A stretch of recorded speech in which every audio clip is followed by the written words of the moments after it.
kids. Scientists can't even explain this. When we're little kids, one day we're walking around, all of a sudden language just explodes in our head. Just like that, boom.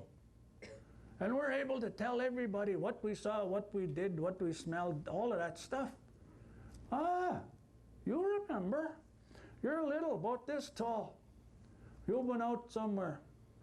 And you run into the kitchen and you grab your mother's apron strings or your hem of your father's shirt and you say, "You'll never guess what just happened to me." And they go, "What?" And you say, "Well, me and Jimmy, we were down at the park, we were playing on the swings, we were having a contest to see who could swing the highest, and we were getting way up there, we're really going high, and I could look back over my shoulder and see the bar on the swing set. I thought I was higher than anybody has ever been, and Jimmy decides he's going to jump off his swing, and he jumps off, and the swing goes winding back all wild, and Mr. Collins is pushing the baby carriage down through the park, and an empty swing hits him in the back of the head, and he loses his grip on the baby carriage and starts rolling down the hill toward the intersection where there's a bus coming. And so everybody starts running after the baby carriage, and there's cops and firemen and grocery people and the milkman and a teacher from the school, and me and Jimmy and Mr. Collins were all running down the sidewalk after the baby carriage because we know there's going to be a horrible accident and we don't want to see it happen. And a squirrel runs out from behind a tree and ran right in front of me, and I tripped over that squirrel and I fell down, and Mr. Collins was right behind me. He tripped over me and went flying through the air, and when he came down, his hands grabbed the handle of the baby carriage and everything was okay.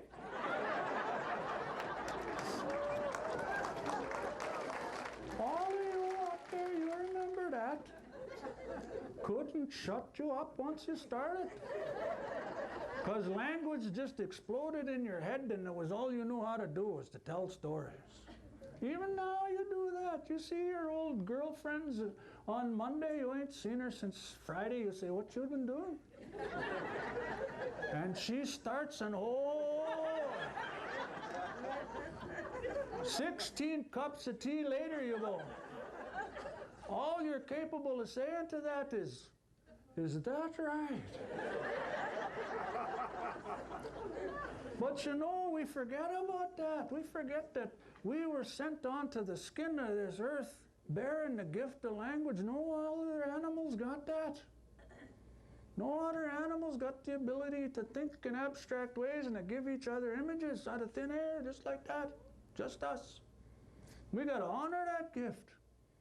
See, each and every one of us sitting here, everybody who can hear me right now, is a storyteller. Because we all share that common gift of language. Oh boy, if we don't use it, if all we're doing is going like this on the bus, and all we're getting is text messages all day long, that's not storytelling.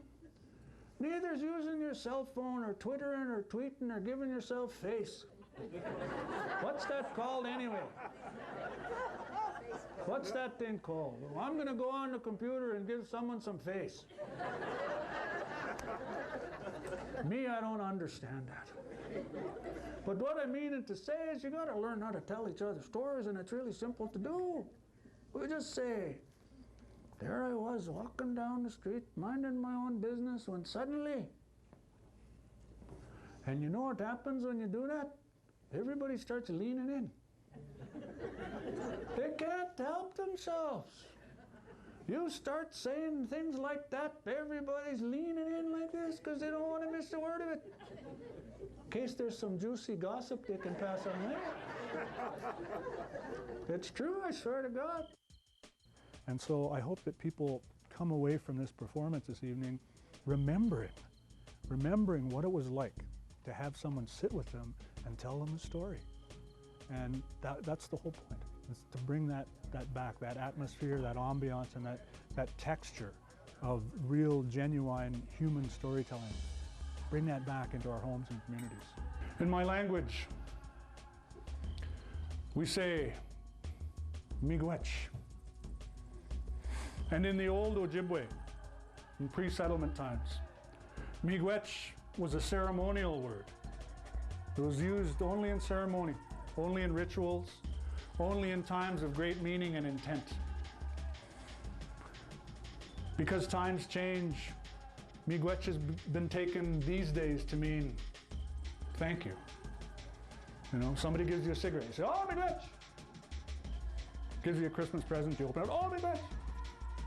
But what miigwech meant in that original Ojibway language in that ceremonial gesture was, for what you have given me, I carry with honor.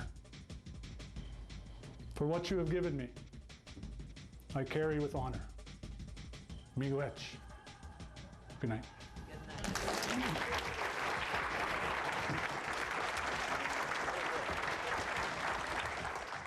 Oh, I thought it was wonderful. I thought the well-being of the world, it depends on people communicating and properly and sharing stories, so he carried a good message. I think he's quite a storyteller. Yeah. Unity is actually what is main getting along. One thing that really sticks in my mind is the fact that by learning more about our own stories and sharing them, we learn about each other, and so that enables us to get along better. I thought tonight Richard really proved that he is a premier storyteller and carries the banner well. One thing that he also said to us that I really took away from it was that at Christmas, it's easier to sit around and tell stories to your family than to watch TV or go tweet or play your games. Sit around and tell stories. It's a wonderful medium, and he does it so well.